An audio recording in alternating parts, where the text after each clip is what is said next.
प्यारे बच्चों नमस्कार। आज हम कक्षा 10वीं अध्याय 4 द्विघात समीकरण के बारे में आधारभूत बातें पढ़ेंगे और आपके इस अध्याय के अंदर क्या क्या आएगा उसके बारे में पढ़ेंगे। तो सबसे पहले बच्चों हमारा आता है द्विघात समीकरण। द्विघात समीकरण मेरा आपसे सवाल ये बनता है सबसे पहले कि द्विघात समीकरण हमने लिख दिया यहाँ पर, तो समीकरण द्विघात बहुपद हमने पिछले वीडियोस में पढ़ा था। अगर आपने हमारा ये वीडियोस नहीं देखा है तो आप हमारे SR क्लासेस यूट्यूब चैनल पर जाकर पीछे वीडियो देख सकते हैं। तो द्विघात समीकरण क्या होता है, तो मैंने आपको बहुपद बताया था और यह है समीकरण। तो द्विघात बहुपद भी होता है, एक समीकरण भी होता है, तो दोनों में अंतर क्या होता है। तो सबसे पहले बात, द्विघात के लिए क्या होना चाहिए, हमारा जो चरपद है उसके अधिकतम घात कितनी होनी चाहिए बच्चों, 2 होनी चाहिए।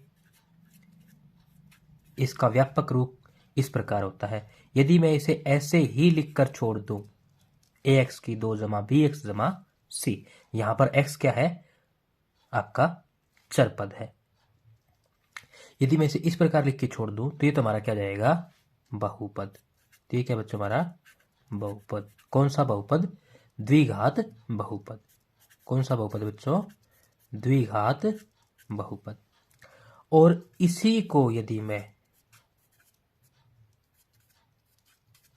ax की 2 जमा bx बराबर 0 कर दूं या बराबर कुछ भी कर दूं तो वो हमारा क्या देता है बच्चों, समीकरण बन जाता है। जब बराबर में कुछ आ जाए तो वो हमारा क्या बन जाता है बच्चों, समीकरण।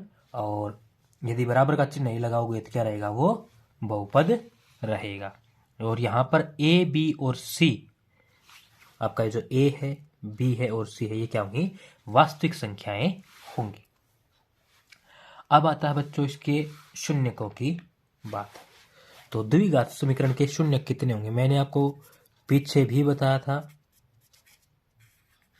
शून्य कहिए या मूल कह लीजिए, शून्य कहिए या मूल, कितने होंगे बच्चों, इसके होंगे आपके, द्विघात समीकरण है इसलिए कितने होंगे इसके, 2 होंगे। कितने होंगे बच्चों, 2, क्योंकि जितनी शक्ति इसकी यहां पर है उतने ही आपके शून्य के मूल होंगे।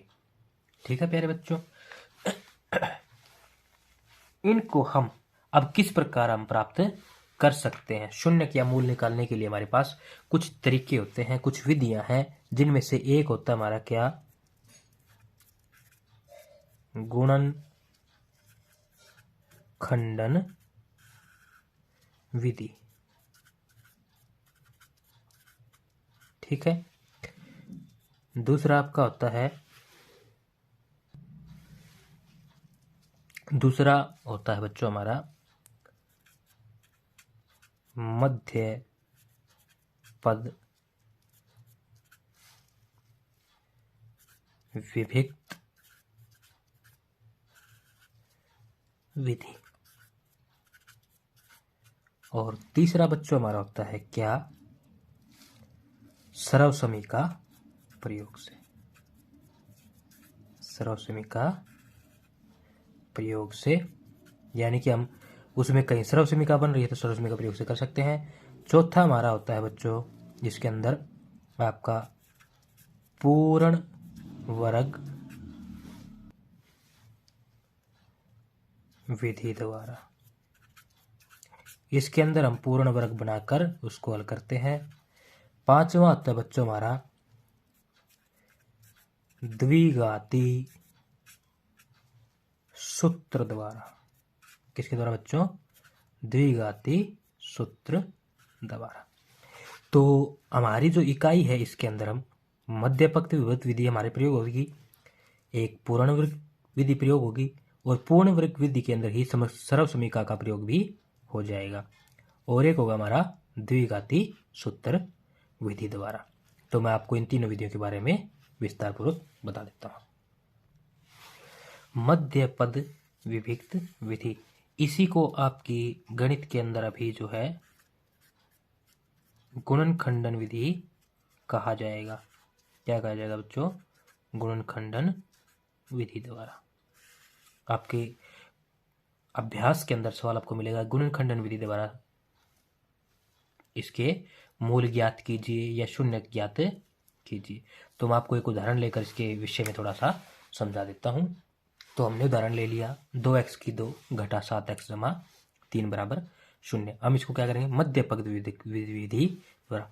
इसके अंदर हमें सबसे पहले क्या करना था बच्चों, इसकी और इसकी गुणा हम करते हैं। क्या कि 2x की 2 गुणा 3, कितनी गुणा आ रही बच्चों हमारी, गुणा आ रही है 6x की 2। तो हम क्या लेके चलेंगे 6। 6 किसका बच्चों, हमारा जमा का है, और यहाँ किसका बच्चों, घटा का है। तो हम गुणा को देखो बच्चों इस प्रकार बना सकते हैं, गुणा जमा की कब हो सकती है, जब मध्य पद को दोनों ही जमा के अंदर किया जाए तो हमारी गुणा क्या आएगी, जमा।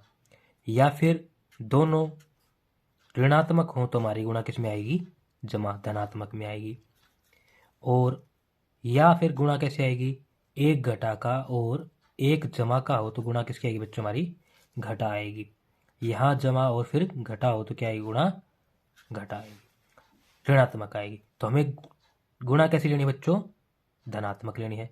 गुणा धनात्मक है तो या तो दोनों जमा के या फिर घटा के हों। इसका हमें पता कहाँ से चलेगा, मध्य पद से हमें पता चलेगा कि हमें दोनों जमा के लेने हैं या फिर घटा के लेने हैं या फिर इनमें से लेना है। तो सबसे पहले तो हमारी गुणा जमा की है, तो सबसे पहले सीधी बात इन दो में से इस्तेमाल करना, हमें उपयोग करना है। इन दो में से उपयोग करना, तब कौन सा उपयोग हुआ, देखो यहाँ पर किसका है, ऋणात्मक का है, दोनों ऋणात्मक होंगे तभी बात बनेगी। तो इसके क्या लिख देंगे हम, 2x की 2 घटा 6x घटा x। तो घटा के 6x और x दोनों ऋणात्मक है तो आपस में जुड़ जाएंगे तो क्या बनेगा, घटा का 7x बनेगा, जमा 3 बराबर 0। इसको ऐसे कैसा हम लिख देंगे।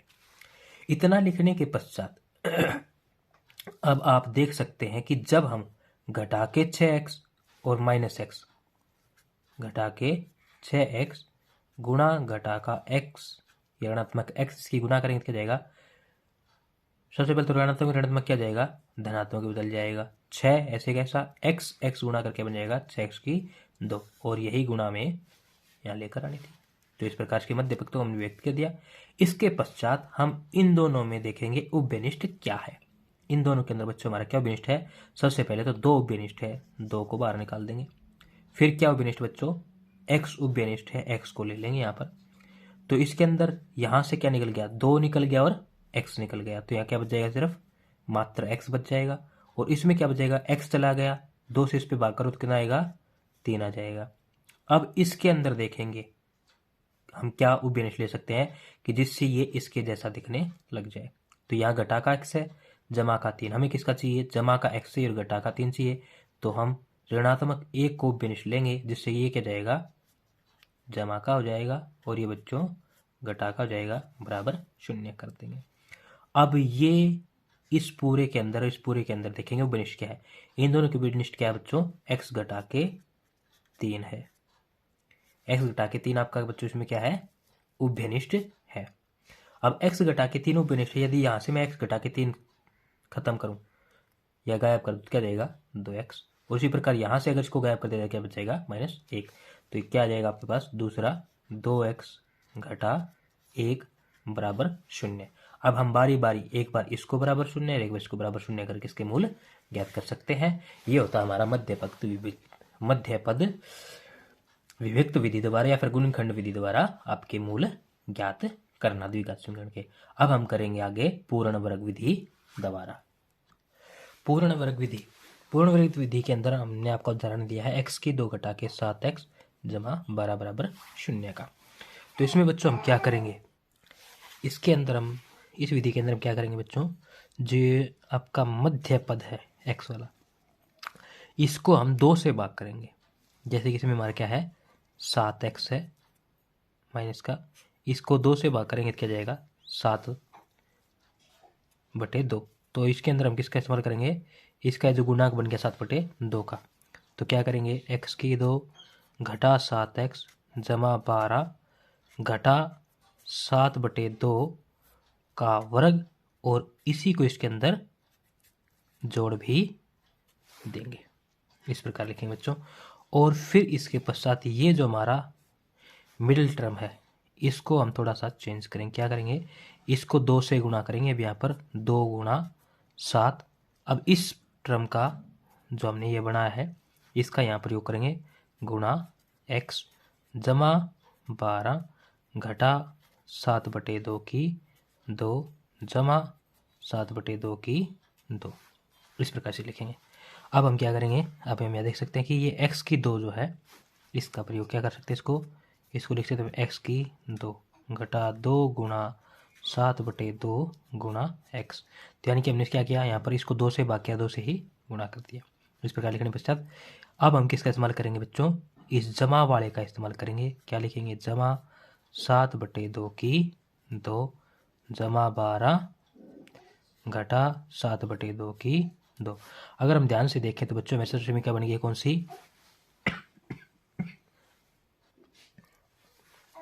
तो ये हमारी सरल समीकरण बन जाती है x की 2 घटा 2 गुणा x गुणा y जमा y की 2, वो सरल समीकरण बन जाती है जो हमारी किसके बराबर होती है, x घटा y की 2 के बराबर। तो ये सरल समीकरण में बदल जाएगा, जमा 12 घटा के आप इसका वर्ग खोल दीजिए, कितना जाएगा 49/4 बराबर क्या चल रहा था बच्चों, हमारा 0 चल रहा था। ये बराबर 0 आ गया बच्चों हमारा। इसके पश्चात में से आपके लिए यहाँ पर करके दिखा रहा हूँ। इसके बाद ये क्या हो जाएगा आपका, x घटा 7/2 की 2 घटा, अब ये 12/4 है, इसका क्या ले लेंगे, लघुत्तम सावर्त्य आ जाएगा 4, तो 12 चौके 48, क्या जाएगा बच्चों 12 चौके, यहाँ से क्या जाएगा 12 चौके 48, तो यहाँ लिख देंगे बच्चों क्या 48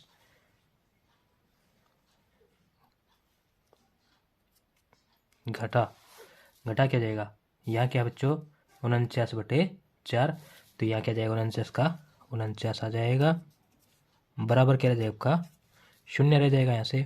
अब यहाँ से ये सवाल आपका किस कैसे होगा बच्चों, x घटा के 7/2 की 2 घटा, क्योंकि 49 बड़ा इसलिए चिन्ह 49 वाला ही लगेगा, घटा के 1/4 बराबर क्या हो जाएगा बच्चों 0 हो जाएगा।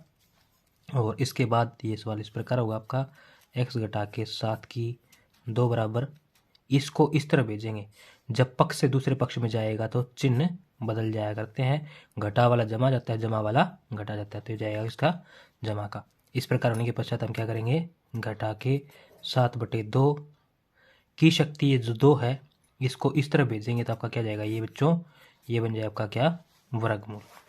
ठीक है, तो इसके बाद क्या जाएगा, x घटा के 7/2 बराबर क्या जाएगा, वर्गमूल जो घटाएंगे तो 1 का होता है 1, इसके सामने लगेगा जमा घटा का चिन्ह, और 4 का जाएगा बच्चों 2, 1/2।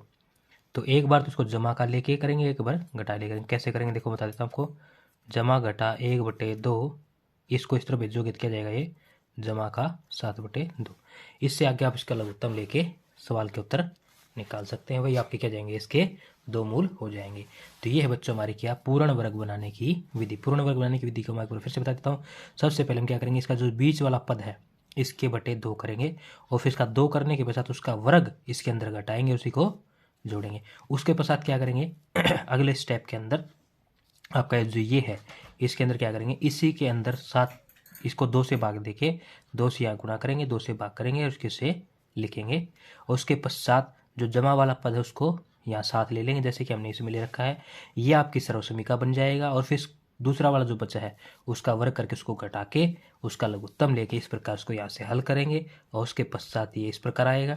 इतना आने के पश्चात इसको इस तरह भेज देंगे, और उसके पश्चात दोनों तरफ वर्गमूल करने पर इसका वर्ग, यहाँ जो शक्ति 2 ये खत्म हो जाएगी और यहाँ वर्गमूल रह जाएगा। फिर वर्गमूल निकालने की संख्या का जमा घटा लगा के उसके पश्चात इसको आगे हल कर लेंगे। ये हमारे क्या बच्चों पूर्ण वर्ग बनाने की विधि। अब आता है बच्चों हमारा द्विघाती सूत्र। द्विघाती सूत्र द्विघाती सूत्र होता है हमारे बच्चों घटा भी जमा घटा वर्गमूल b की 2 घटा 4 AC बटे 2A। ये था बच्चों हमारा घटा बी जमा घटा बी की 2 घटा 4 से। अब मैं बता देता हूँ आपको व्यापक रूप में इसको कैसे लिख सकते हैं। ए एक्स की 2 जमा बी एक्स जमा सी। तो घटा बी, इसके अंदर हमें जो बी का जो एक्स का जो गुणांक है बी, उसका मान यहाँ रखना है। फिर जमा घटा करेंगे, फिर हम क्या करेंगे, इस बी की 2 करेंगे, फिर घटा 4 के गुणा में आपका जो ए का मान है वो, फिर सी, उन दोनों गुणा करके इसमें से घटाएंगे और 2 के गुणा में ए का जो मान आएगा, जो एक्स की 2 का गुणांक होगा, उसको करेंगे। ये होता है आपका। और ये आपका कब इस्तेमाल हो सकता है बच्चों, ये पूछता है कि यदि इसके मूल वास्तविक हैं या नहीं है। तो उसके लिए हमें क्या करना पड़ता है, बी की 2 घटा 4 AC का मान निकाल कर देखना पड़ता है। यदि वो 0 से क्या है, बड़ा है, तो ही क्या होते हैं, मूल वास्तविक होते हैं। और तभी हम सवाल के अंदर इस सूत्र का प्रयोग कर सकते हैं। इसी प्रकार हमें पता करना हो कि मूल कैसे हैं कैसे नहीं, तो हम क्या करते हैं, सबसे पहले तो बी की 2 घटा के 4 AC 0 से बड़ा, तो क्या होंगे आपके, क्या होंगे, वास्तविक कौन, मूल, मूल वास्तविक होंगे, वे क्या होंगे, अलग अलग होंगे। ठीक है बच्चों, क्या होंगे, अलग अलग होंगे। दूसरा, बी की 2 घटा के 4 AC बराबर यदि आ जाए किसके, 0 के, तो क्या होगा, तो क्या होगा आपका, तो भी क्या होगा, मूल वास्तविक होंगे, वे क्या होंगे, बराबर होंगे। ठीक है बच्चों। तीसरा यहां से होता है, बी की 2 घटा के 4 AC का जो मान है वो यदि 0 से क्या जाए, छोटा जाए, तो क्या होगा, मूल वास्तविक नहीं होंगे। तो कैसे होंगे, अवास्तविक होंगे, और जिन्हें आप 10वीं कक्षा के अंदर निकाल नहीं सकते हैं, इसलिए मूल संभव नहीं होंगे, या हम ये भी कह सकते हैं कि मूल संभव नहीं है। ठीक है बच्चों, इसी के साथ जो है आपका अध्याय नंबर 4 का आधारभूत बातें और उसका जितना जो इकाई के अभ्यास के अंदर जो प्रयोग होना है, वो सारा हमने आपको बता दिया है। आप हमारा ये वीडियो s.r.classes पर देख रहे हैं। यदि आपको हमारा वीडियो अच्छा लगता है तो वीडियोस को लाइक और चैनल को सब्सक्राइब और शेयर करना ना भूलें। धन्यवाद।